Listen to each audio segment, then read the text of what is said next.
তো বস, এখন এই ভিডিওতে আমরা আপকামিং দুটো বাংলা ছবি লহ গৌরাঙ্গের নামরে এবং প্রজাপতি 2 দুটো ক্রিসমাস রিলিজ, এই দুটো ছবির দুটো গান নিয়ে কথা বলবো। আজকে রিলিজ করা হয়েছে, তো কেমন লাগলো এই দুটো গান। প্রথমে যদি আমরা কথা বলি, সে চলে গেল ফ্রম লহ গৌরাঙ্গের নামরে। এই গানটা কবির সুমনের বহু আগের গান। এই গানটার কোনো রেকর্ডিং আছে কি না আমি জানি না। আমি সেরকমভাবে গানটা শুনেছিলাম হচ্ছে ইউটিউব ভিডিওতেই। পিয়ানো বাজাচ্ছে কবির সুমন এবং সে গানটা গেয়ে যাচ্ছে। এই গানটার কোনো রেকর্ডেড ভার্সন আমি শুনিনি।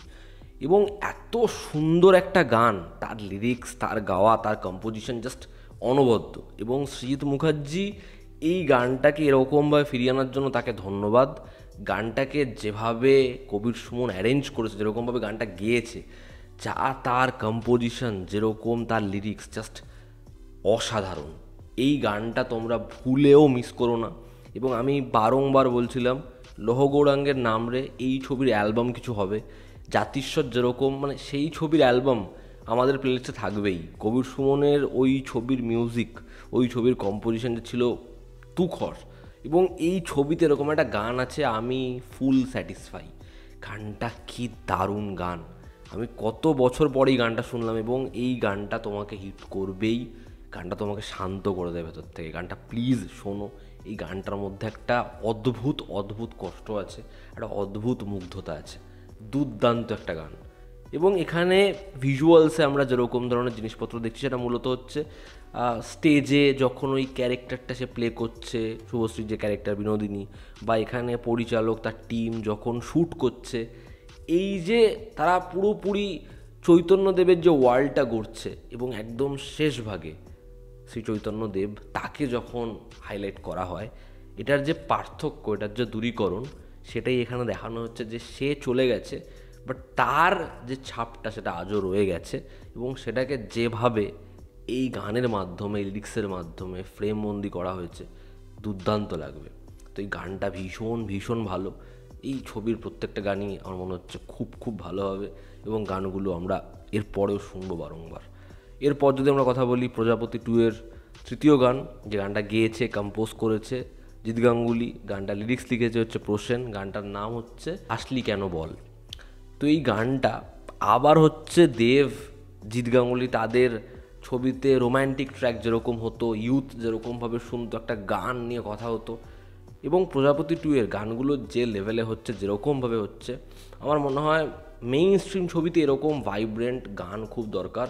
এবং জিৎ গাঙ্গুলি ছাড়া না, এটা সত্যি কোথাও একটা কি অসম্ভব ছিল। এবং জিৎ গাঙ্গুলি আবার সেটা ক্রিয়েট করতে পারলো। থ্যাংক ইউ জিৎ গাঙ্গুলিকে আবার এরকম জায়গা দেওয়ার জন্য। কারণ সে কিন্তু মিউজিক কম্পোজ করছিল, কিন্তু সেগুলো পার্টিকুলার এক কেন্দ্রিক ছবি। তাকে এরকম ধরনের মিউজিক তার থেকে নিতে হবে, কারণ সে এই মিউজিকই ভীষণভাবে হিট করাতে পারবে। সে অডিয়েন্সের এই পালসটা জানে এবং সে আবার সেটা ক্রিয়েট করতে পেরেছে। এবং প্রসেন, সে লিরিক্স খুব ভালো লেখে, তো আবার সেই টিউনিংটা ওয়ার্ক করে গেছে। আর এখানে দেব এবং ইধিকা পালের কেমিস্ট্রি, সেটা ওয়ার্ক করছে। দেব ইধিকাকে একসাথে দেখতে ভালো লাগে, তো সেটা আবার ভালো লাগছে। এবং বিষয়টা আমরা এটা অ্যাজিউম করেছিলাম যে দেবের যে ক্যারেক্টারটা, তার ওয়াইফ থাকবে হচ্ছে ইধিকা পাল, যে মারা যাবে, তার কোনো একটা ইস্যু হবে। এবার এখানে দেখানো হচ্ছে দুজনের প্রথম কলকাতা শহরে দেখা, সেখানে দেবের ক্যারেক্টারটা তাকে কীরকমভাবে ইমপ্রেস করেছিল, দুজনের এই শহর থেকে হেঁটে যাওয়া, ভালোবাসার প্রচুর প্রচুর মুহূর্ত।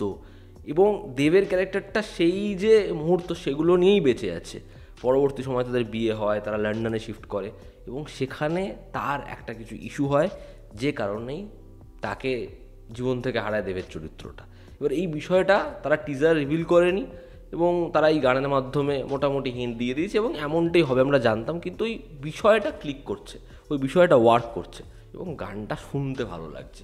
গানটার মধ্যে ওই যে একটা মেইন স্ট্রিম ছবিতে একটা স্যাড সং, একটা রোম্যান্টিক সঙ্গে যে ভাইব্রেন্ট কালার থাকে, ওটা কিন্তু এই গানটার মধ্যে আছে। তো প্রজাপতি 2 এর অ্যালবাম, সেটাকে যে লেভেলে হিট হতে হতো, তার কারণ এই ছবিটার অডিয়েন্স আছে।